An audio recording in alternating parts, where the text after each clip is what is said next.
जोङो मानगोनां हाग्रामा सारा इलेक्शननि सिगां बिटिसिनि इलेक्शननि सिगां बुंदों दे जेलाव थानाय एनडिएफबिफोरखौबो सख'नांगौ आरो बिसोरनि बिटिसिआव समस्या जिहेतु रिहेबिलिटेसन मोननांगौ बेफोरखौ सल्भ खालामना होनांगौ बेखौ मानगोनां हाग्रामा सारा बुंखादों गतिके जों दा सरकाराव फैबाय बिटिसिआव निस्सय बे खामानि हाग्रामा सारा मावफुंखागोन बिदा गिदिर रन्जन दैमारिया दिनैसिम जेल जानानै दं दिनै गोबांनो गोग्लैसोनानै दङ बिथांमोननि गेजेराव थ' बिथांमोननि गोग्लैसोनायखौ जों गोजौआव लाबोनांगौ मोजाङाव लाबोनांगौ जों बिटिसि सरकारनिफ्राय बा आसाम गभर्नमेन्टनिफ्राय जों बेखौ नाजागोन आरो आङो सासे एमसिएलए जानानै जोङो बिटिसि सरकारनिफ्राय आं बेखौ एपिल खालामगोन बेहाय नोंथाङा बिटिसि गभर्नमेन्टनिफ्राय बिथांमोननि बे सावरायनायाव बाहागो लाफैबाय गुबैयै मा थांखिखौ लानानै बा माबायदि सावरायनाय जाखो मा फोरमायगोन सार एक्सुवेलि बिथांमोना जिहेतु जोंनि बनगाव समस्थियावनो जादों बिथांमोननि डिस्ट्रिक्टनि रिसाफल प्रग्रामा थ' बिथांमोना आंखौ बेहाय आलासि हिसाबै लेंहरदों आं नुजाफैनो मोन्दों नुजाफैनानै आङो जोबोद गोजोननाय मोन्दों गावखौनो गाव जे गोबांथार समस्या थाबाय बिथांमोनाबो जिहेतु बर' जाथिनि मोनसे समनि गोख्रों आन्दलनकारि जे गोबाव सम 37 बोसोर आन्दलन खालामना फैनाय थ' बिथांमोना दिनैसिमबो सोरबा जेल सिङाव दङ बिथांमोननिनो फाउन्डार मानगोनां बिदा गिदिर रन्जन दैमारिया दिनैसिम जेल जानानै दं कारागन्द जानानै दङ थ' बिथांमोननि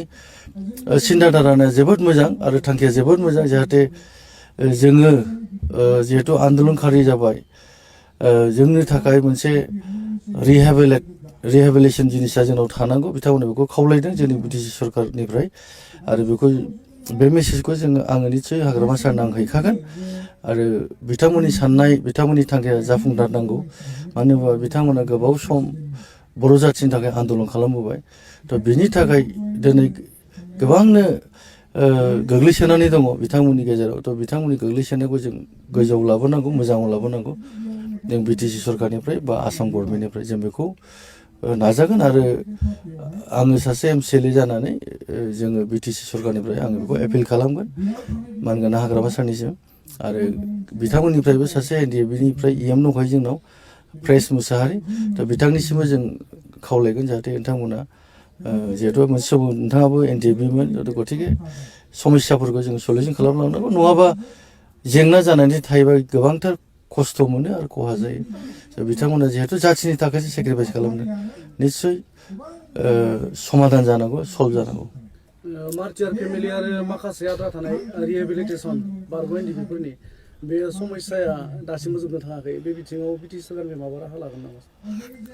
औ जेनेबा थांनाय 2020आव इउपिपिएल सरकारा बिथांमोनखौनो लानानै मोनसे सुक्ति खालामदोंमोन पिस एग्रिमेन्ट नाथाय बिथांमोना फेलेर जालांबाय इउपिपिएल सरकारा जथेस्थ' बिथांमोननि खामानि मावनाय दांनायखौ फेलेर जालांबाय दा जोङो मानगोनां हाग्रामा सारा इलेक्शननि सिगां बिटिसिनि इलेक्शननि सिगां बुंदों दे जेलाव थानाय एनडिएफबिफोरखौबो सख'नांगौ आरो बिसोरनि बिटिसिआव समस्या जिहेतु रिहेबिलिटेसन मोननांगौ बेफोरखौ सल्भ खालामना होनांगौ बेखौ मानगोनां हाग्रामा सारा बुंखादों गतिके जों दा सरकाराव फैबाय बिटिसिआव निस्सय बे खामानि हाग्रामा सारा मावफुंखागोन।